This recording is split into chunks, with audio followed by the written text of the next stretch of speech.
트럼프 대통령은 이란 문제와 관련해 중국이 더 큰 역할을 할 수 있지만 그렇다고 크게 실망하지도 않았다고 밝혔습니다.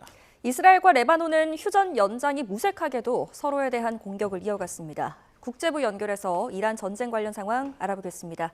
김잔디 기자 전해주시죠. 도널드 트럼프 미국 대통령이 현지 시간 26일 폭스뉴스와의 인터뷰에서 중국이 이란 문제에 더 많은 도움을 줄 수 있다고 말했습니다. 트럼프 대통령은 중국이 더 큰 역할을 할 수 있다고 생각하지만 현재 상황에 대해 크게 실망하지는 않았다며 이같이 밝혔습니다. 이란의 최대 석유 구매국이자 경제적 버팀목 역할을 하는 중국이 이란을 협상 테이블로 나올 수 있도록 더 강하게 압박해달라는 요구로 보입니다. 이 중국이 이란을 돕는 것에 대해서는 매우 나쁘게 생각하지는 않는다며 미국이 우크라이나를 지원하는 것과 비슷한 맥락으로 설명했습니다. 이는 다음 달 중국 방문을 앞두고 중국을 지나치게 자극하지 않으면서도 대화의 여지를 남겨두려는 유화적인 제스처로 보입니다. 또 미중 정상회담에서 이란 문제를 핵심 의제로 다룰 수 있다는 의미로도 풀이할 수 있습니다. 이스라엘과 레바논은 휴전 상황에도 교전을 멈출 생각이 없어 보이는데 인명피해도 속출하고 있다고요. 이스라엘이 레바논과 휴전에도 불구하고 헤즈볼라 소탕을 명분으로 레바논 남부 지역을 계속 공격하고 있습니다. 헤즈볼라도 이스라엘의 드론 공격 등을 이어가면서 휴전은 사실상 유명무실화되고 있습니다.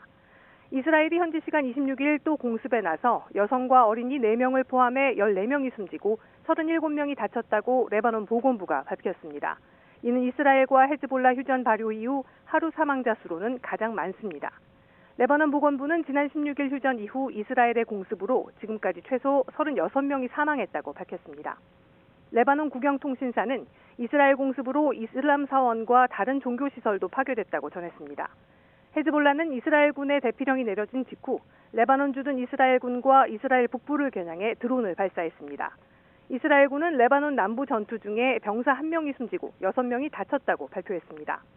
이처럼 이스라엘과 레바논 헤즈볼라가 상대방의 휴전 위반을 들어 연일 충돌하면서 휴전 연장 합의는 사실상 종이 조각이 되고 있습니다.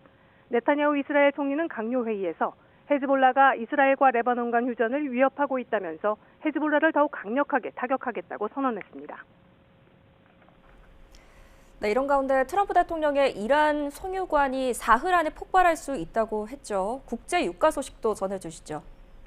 트럼프 대통령은 폭스뉴스와의 인터뷰에서 이란이 원유를 선박이나 저장시설로 반출하지 못할 경우 며칠 내로 송유관이 폭발할 수 있다고 말했습니다. 그런데 이건 실제로 송유관이 폭발한다는 의미라기보다는 이란이 석유를 밖으로 반출할 수 없어 저장시설이 가득 찬다는 뜻으로 해석됩니다. CNN에 따르면 전문가들은 이란의 석유시설 상당수가 이미 가동을 중단한 상태이기 때문에 폭발 가능성은 크지 않다고 밝혔습니다. 하지만 석유 수출이 완전히 막힌 상황에서 생산을 중단하지 않으면 생산 저장시설 전체에 무리가 갈 수 있다고 전망했습니다. 미국과 이란 간 평화 협상이 교착 상태에 빠지면서 국제유가는 일제히 상승했습니다. 현지 시간 26일 ICE 선물거래소에서 6월 인도분 브렌트유 선물 가격은 GMT 23시 46분 기준으로 배럴당 2.05% 상승한 107.49달러를 기록했습니다. 이는 4월 7일 이후 최고가입니다.